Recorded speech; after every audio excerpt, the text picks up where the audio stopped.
Alrighty, so we're going to do something a little bit different today. In order to get you guys a little bit more residential, I sort of chose this spot to start, and so we'll see how full self-driving beta 10.10 does here on unmarked small residential streets. We see these cars here on the right, and navigating around those.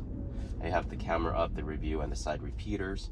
Looks like it's treating this as a four-way stop and stopping before it goes through here. There are some kids playing here, so some kids on bikes driving around. We'll see how well it navigates that. Staying nicely over here to the right side of the lane, and it's going to be making a left up here shortly.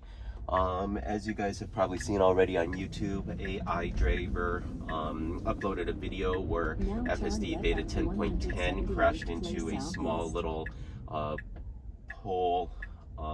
So I'm going to be a little bit more cautious as I let the car navigate here. So it treated that as a four-way stop also, but as you see, staying nicely to the right of the lane in the proper space. I'll be making a right up here. Looks like it's stopping a little bit further back. It's actually stopping at the stop sign, but it's further back of the where you can actually see there's a car coming. Car is going to stop nicely for that, and then looks like it's going to proceed here. Has plenty of room. And let's see, looks like it's going to be making a left up here. And so one thing that I was thinking about is I think all of us are sort of creatures of habit. We like to go a certain way when we're going to work. We have thoughts of, okay, this is the fastest or this is the best way to go. So I'm going to pause that thought for a second. We have turning left onto a main road. Cars here both sides, and nice and clear both ways. Did a very good job there of entering and making a left onto this main road. And so going back to my first thought, we are creatures of habit, and we like to go a certain direction, a certain way. And I think a lot of us, when first starting using full self-driving beta, wondering, why are you going that direction? Why are you deciding to do that? And it concerns you, and you may take over, you may change it. And what I've started treating it more like is, if you get into an Uber or a Lyft in an unknown, in a new place, you don't really know what the best way to go is, or what you think the best way to go is, and so you just sort of sit and let the taxi driver, Uber, Lyft driver take you where you need to go. And so I think if you think about full self-driving beta like that, and you think about it as, you are overseeing the drive, but the Lyft driver, Uber driver, taxi driver, they are the ones deciding which way to go, then I think, it makes it a little bit easier to tolerate when it, goes a route that you think may not be the best route. But we're going to see if we can get a true zero intervention, zero disengagement drive. And so started in a residential area, just to show you guys that it does do well on residential. And on marked lanes, and made left onto this main highway road travel. This traffic is going about 40 miles per hour is what the speed limit is, so when it needed to make that left-hand turn onto this road, cars coming from both directions were going at least 40 miles an hour. I think it did that very nicely. And so this is 10.10. I think there's some minor updates. I think the biggest update in 10.10 is it took away the ability to do a rolling stop. And so you might have noticed that in the residential area where there truly was not a four-way stop. It was curves in the road, but the car treated them like four-way stops and came to a complete stop. Not quite the behavior you would expect from a normal driver, but that's what we have with regulators overseeing, what the car is allowed and isn't allowed to do. So we should be making a right-hand turn here at about half a mile. Car behind us, as you can see there in the rearview camera. It has been raining here recently, so even though the car has been washed, it accumulates sort of the rain and this on the back pretty quickly. So about a quarter of a mile, be making a right-hand turn up here. So far, drive has been really good. Zero disengagement, zero intervention. In 1,000 feet, turn right onto Snohomish Avenue. I think it did a good job of navigating that residential area. What I'll do is for the drive home tonight, I'll go ahead and set that as my destination, just so that we'll see if it can get me back to that starting point. So, expecting a turn signal here, coming up in my opinion, a little bit late, but car behind me knows what I'm doing. Turning off right here.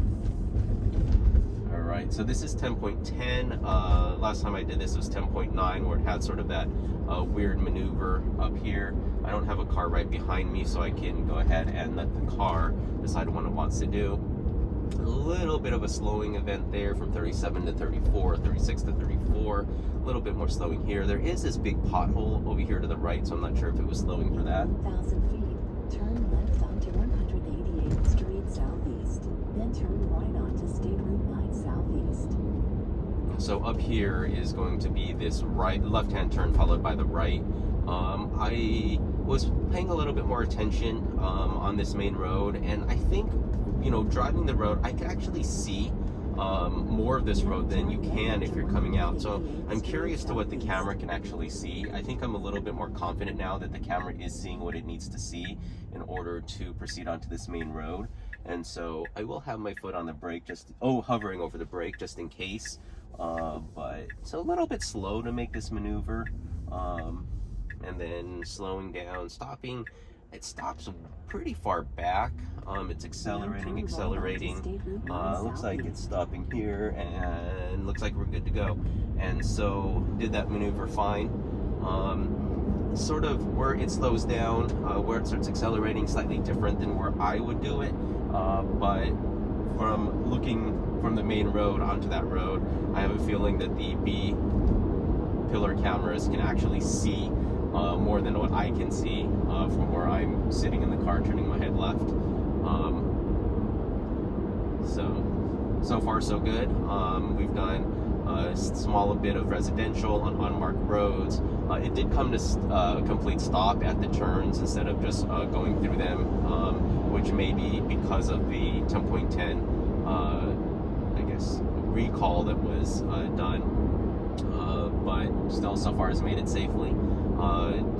I've had zero intervention, zero disengagement, and from here to when I get to work, it's going to be, in the past, has always been just very uneventful. Does a good job, and so we'll see.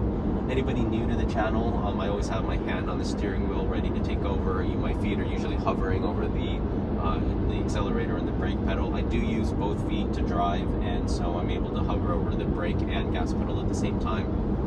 And hand is always on the steering wheel. Though I change grip of steering wheel when the car is making a turn right or left, just because of the way I have the grip, it would disengage. So I usually bring my hand over and just sort of letting the wheel turn through my hand. But similar to, I think, the way AI driver was using the wheel, but he wasn't able to disengage fast enough, and it drove into that small little post or pillar. So car's should come to a nice stop here. Curious if 10.10 has brought us to single stack for city and highway, or whether or not we're still on a separate stack and navigate on autopilot. My suspicion is, because they're calling it 10.10, is that it's still going to have that separate navigate on autopilot or highway stack, and not be on the single stack.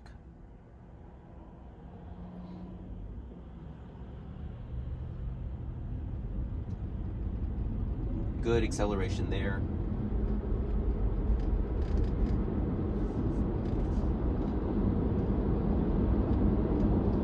And so far, so good.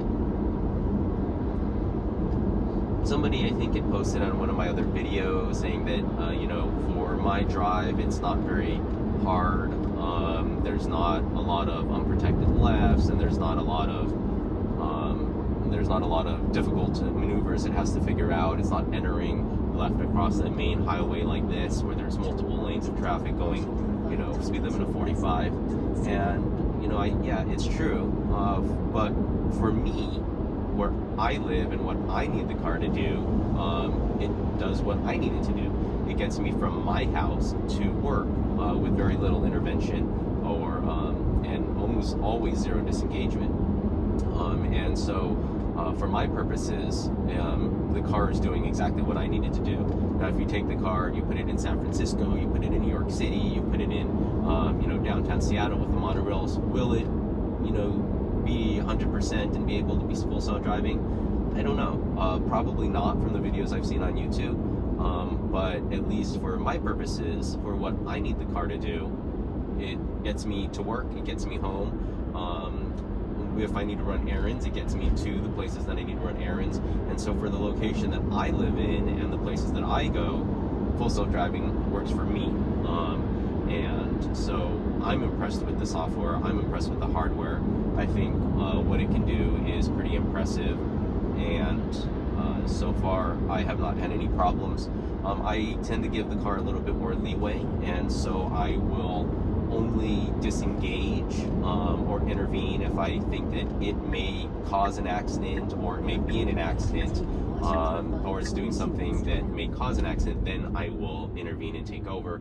Otherwise, I let the car sort of learn and do what it needs to do. Kind of like if you're training, a brand new driver, 15-year-old getting their license, you can't take over every single time that they do something, because then they'll never learn.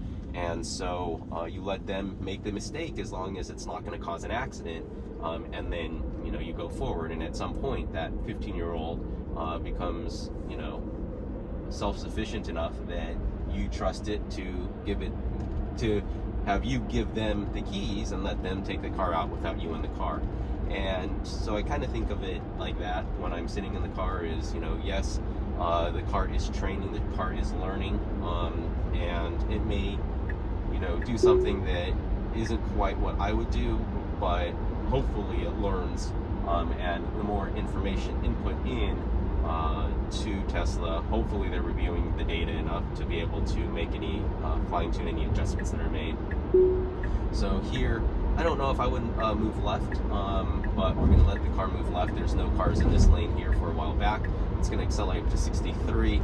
I do set it just to be over 5%, and so it won't go any faster, and now it's going to turn the turn signal and move out of the passing lane. And so I wouldn't have done that, but it's fine that it did that. We haven't held up any traffic.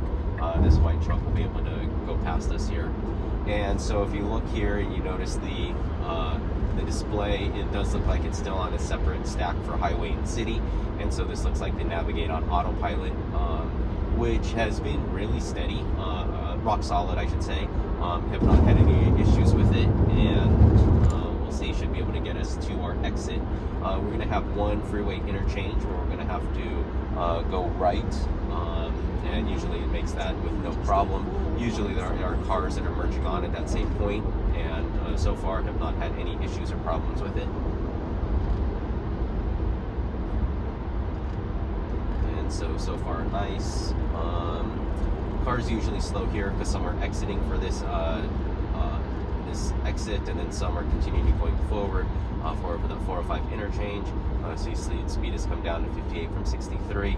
It's something that you notice at the very beginning, and then at some point when you are just giving up control to the vehicle to drive and you're just letting it do what it wants to do.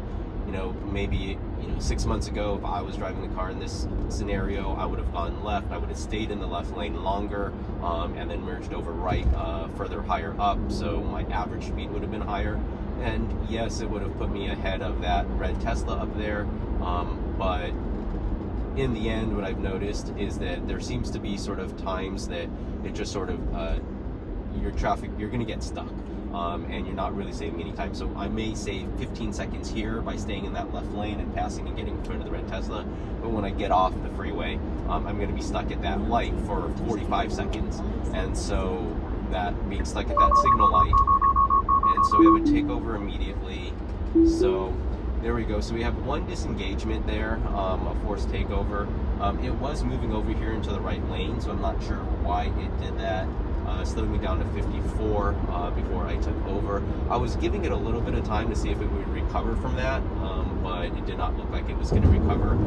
The trajectory was fine, the speed was fine, there was no cars behind me, no cars to the right, so I'm not exactly sure what happened there. I have had that error happen before in the past, maybe about, I'd say 8 months ago or so, and so I'm not sure what the car saw or didn't see, what data was there or missing or not missing that caused that to happen. So we have one disengagement, And to note though, that is on the navigate on autopilot stack, not the full self-driving stack. And so this red Tesla here, the one that was slowing us down earlier, is now in front of us, also going 49 miles per hour on the freeway, which is kind of, in my opinion, silly, as the speed limit's 60, and he's completely clear in front of him. So we'll move over here, car should accelerate up, and as I say that, now the Tesla is accelerating up to 60. So don't know why they are driving like that. From my guess is they are not on navigate on autopilot. If we pass them, I'll take a look over their screen and see if they're driving or have the navigate on autopilot on. I'm guessing that they are driving though, especially where the car is centered. It's a little bit far off to the right of the lane, and then sort of drifting here now to the middle and to the left. So just watching that car makes me think that they are not on navigate on autopilot. Plus their speed is so haphazard. They were going 65 and now they're going less than 63, so they're not holding a steady speed. So definitely I think they are in control of that vehicle, and I would say not very good control of that vehicle. But it is a dual motor, it is not a performance. And see, so now you see they were going less than 63, now they're going faster, so now they're pulling away.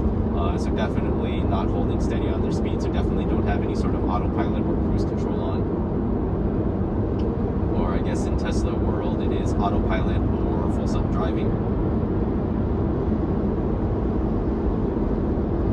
So one disengagement, I don't anticipate that there'll be much else of anything, although this is 10.10, so I guess I shouldn't be surprised if that happens again or something happens. And so what would have happened if, I'm trying to think back to the scenario that happened back there where it did the complete shutdown, on whether or not it would have re-engaged. So I waited a little bit to see if maybe that warning would go away and it would restart full self-driving, but it did not, and so then I did double depress the right stalk here to put it back in. So I guess the car would have just stopped there if I did not intervene. Something that I've noticed in some of the videos that I watch on full self-driving is the depression here of the stalk. You do not have to completely depress down, you just have to go down till you get a little bit of resistance and you can double click, and so you do not have to go all the way down past the click. Don't know if that helps anybody out, but it's quite simple just to do a little double tap. And so yeah, so you saw the brake lights come on here. We're going to pass this Tesla now, going. Definitely they are driving there.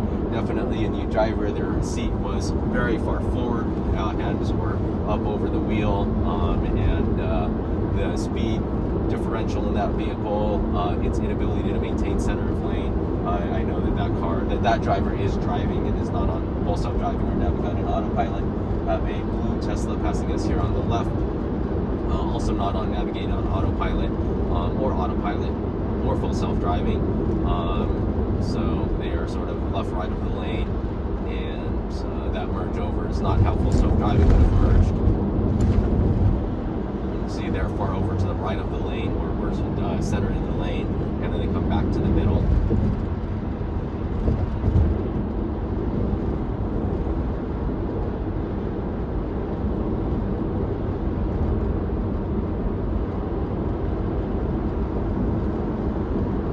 Something that I think full self-driving has made me more aware of is I do watch the other cars a little bit more, and you can see, so I've been centered in my lane. That Honda Civic there has been left of the lane, middle of the lane now. The Tesla in front of us is to the right of the lane, then they drift over towards the middle of the lane. So other drivers do not keep centered in the lane, is I guess what I've noticed. There's some complaints about, full self-driving, it keeps centered in the lane, it's always hunting, it's moving. But when you compare to what other drivers are doing, I think full self-driving is definitely much more accurate and steady than human drivers. And so we came over in front of this Chevy van, it's, you know, I'm set to be 5% over. I don't think it's going to be fast enough to be able to pass these vehicles. There is a little bit of a uphill grade up here coming up, and so we might be able to get in front of that truck if that truck slows down for this slight uphill grade. You see the van behind me is quite a far distance back, so I don't think I'm holding him up per se going 63. We'll see if this little grade allows us to pass this truck and then come in front of it, or whether or not we'll see actually that Honda SUV in front of him is actually going a little bit slower, so we'll probably slow him up, and if everything goes okay, I'd say we get in front of that Mazda SUV. They called it a Honda, I'm sorry, but it looks like it's moved over right, and so yeah, with this little grade, the truck here to the right is going to slow down, and then it's allow us to overtake going 63. It should turn on its turn signal and move out of the passing lane, which it does nicely, and so overall, very good maneuver. Stayed in the lane, passed the lane just long enough to pass that car on that uphill grade. I would be surprised if the computer was able to see that and know that that uphill grade and that truck was going to slow. I think if I was driving and I was staying in this left lane, I would have felt obligated to increase my speed and go faster than I wanted to get in front of that truck sooner to move out of the passing lane. But in this case, I think it did a fine job. It didn't exceed 63, which is 5% over 60 right now, and it hadn't really held up. Traffic here on my left, they're able to go, and that white van, you know, the Chevy van has passed and gone ahead, but it's not caught up to the car in front. So I think that was a good maneuver. So coming up to our exit, probably in about 2.5 miles. Unfortunately, we did have one disengagement and takeover that was required. All I had to do though to take over was double tap this stalk, and it took over the steering and accelerated back up for me. And so, interesting, I'll see if that behavior repeats on 10.10, and if that's something new that happens that needs to be fixed or addressed, or whether that was just a fluke. Maybe it's because I was talking earlier in the video about how full self-driving does what I needed to do. It gets me from home to work, and so I wanted to make sure that I was on my toes and paying attention. And so it's moving behind this Honda CR-V here. I may have stayed in this lane to the middle a little bit longer to get in front of the Honda CR-V, but we do have to exit up here. Again, I don't think it makes a huge difference on the commute time, maybe adding 10 seconds, but is that 10 seconds going to be that you made going to be lost exiting the freeway and getting stopped at the signal light? We'll see what happens when we get up here on our exit, and we'll see how many cars are there and where we would have potentially lined up if we stayed. So if we stayed, we would have been, that brown SUV there to the left, we would have been able to come in front of the Honda CR-V, so we'd be slightly in front of the Honda CR-V right now. But maybe 5 seconds ahead.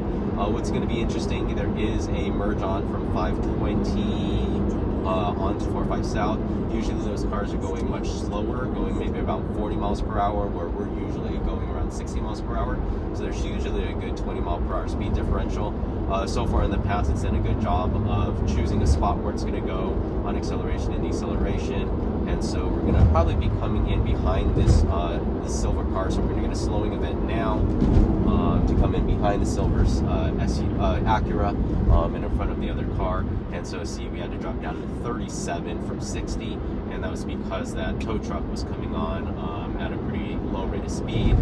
This blue Tesla, remember this blue Tesla was in the far left lane and passed us maybe about 8 miles ago. And so we passed him when we went into the passing lane, and now he is now barely in front of us. And so